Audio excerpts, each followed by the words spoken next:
everyone. Today I'm going to be talking about Marcus Schrenker, the neighbor from hell, living a luxurious life. Okay. So the reason why I chose Marcus Schrenker is because I was very intrigued to find out that he parachuted from his own plane just to disappear from society itself. He basically retreated.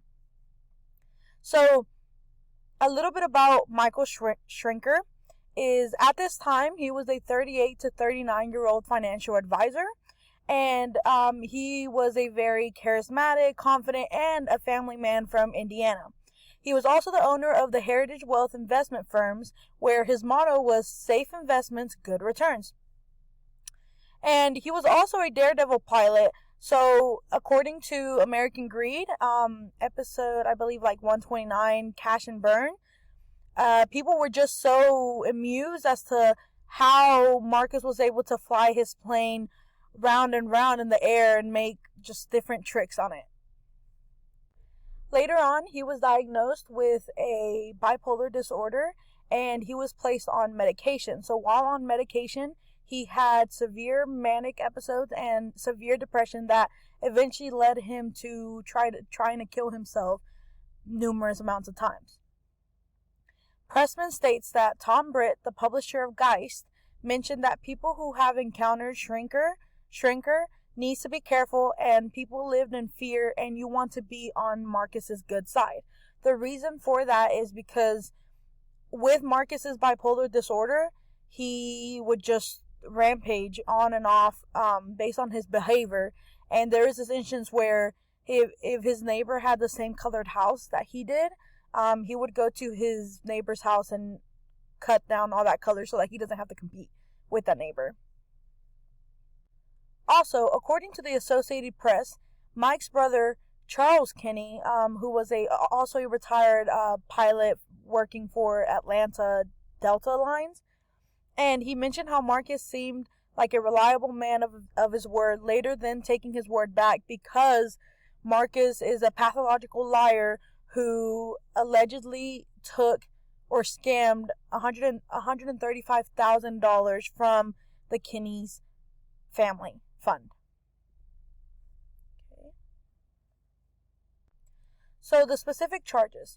Marcus was actually sentenced to 10 years in prison for financial fraud in Indiana by misleading his investors. And the way that he misled his investors is gaining their trust so that Marcus can obtain full control over their accounts. And he basically used his investors' money for his personal gain, and instead of investing that money, he placed the money into annuities, which would increase Marcus's commission rate. Marcus's goal to hook in new customers and new clients is to tell the clients that he will not make any commissions unless the investors make more commission or a lot more or become a lot more successful. CNBC then states that Schrenker did not invest in mutual funds with no charge. Schrenker puts money into one annuity after the other, racking up huge commissions and costing his clients hundreds of thousands of dollars in surrender fees. With that, he, instead of making only 1% of commission rate, he actually made up to, I believe, 13 to 18% more. So that's why he kept doing it more and more. He was also hypothetically charged with 9 fraudulent securities and 11 classy felonies. Okay. How was Marcus caught? Marcus was caught when he made the false distress call, basically saying that his cabin has lost pressure and that his windshield is cracking and he is also losing consciousness.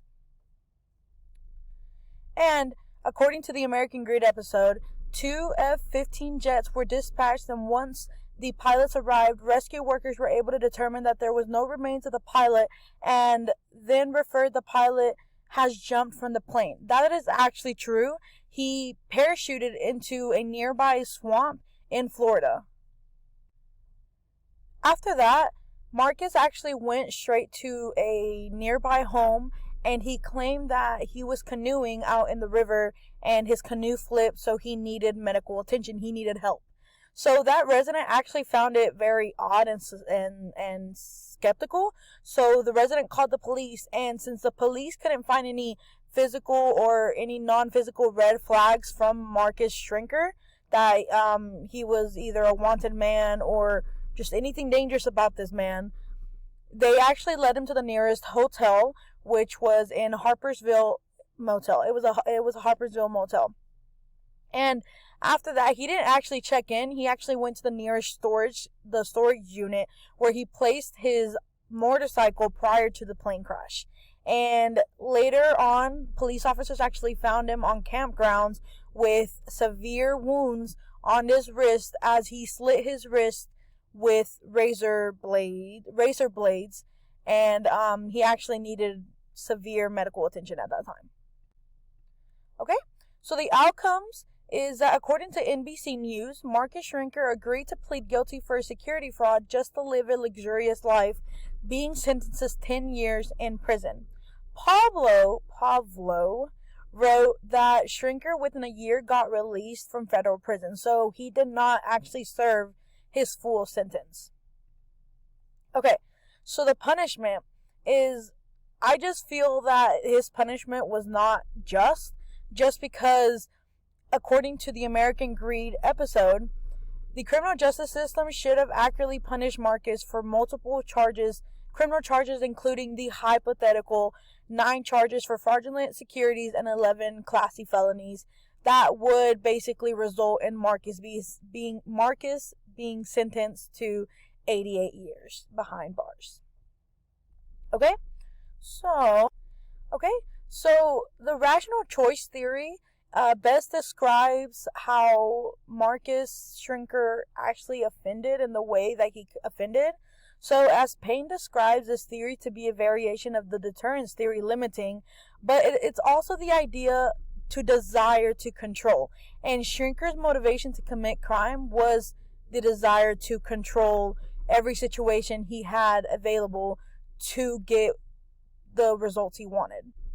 Marcus Schrenker desired to control investments accounts, and the way that he did it, he actually got close to fellow pilots because, first of all, that's what he has in common with, and second of all, they're at most vulnerable, and they trusted a family man of his word to actually invest the money that allowed Marcus to buy whatever luxurious item he wanted, and actually invest that money into contracts that that result in the pilots to fully trust Marcus to invest that money for the goodwill. So, for instance, Dave Smith, he actually was a victim of this crime, and he, I think, gave Marcus up to like $1 million to invest, but nowhere was that money shown.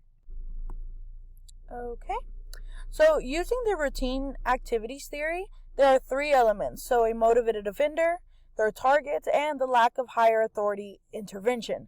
So with Marcus Schrenker, his targets were to obtain the vulnerability of the retired pilots, because he was a pilot himself, and he also targeted people with no insurance, so that that person cannot claim to their insurance policies that they're being scammed.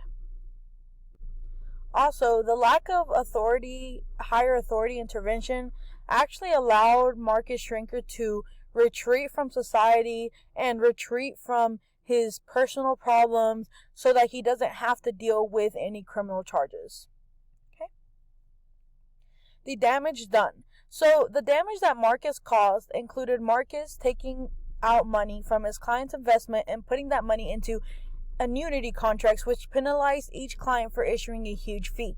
So bringing back Dave Smith actually was a victim of this crime, again mentioned, and he actually one day he got like a message saying that someone took out money from his account. So with that, he actually had to pay up to $60,000, even more, just to pay surrender fees. And he calls Marcus, and Marcus seems to not recollect anything. Marcus doesn't take accountability for his actions that are being done. He actually blames the receptionist or just anyone, saying, don't worry about it, it's not you, don't worry about it.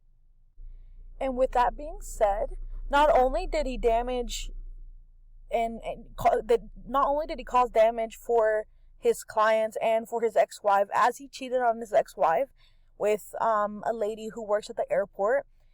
These are my references, but he also caused damage to himself because he was very suicidal at the time that he parachuted out of his plane, because he didn't want to have to deal with the divorce, criminal charges. But these are all my resources, and I hope I was able to inform you about Marcus Schrenker and his fraudulent actions. Yeah, thank you.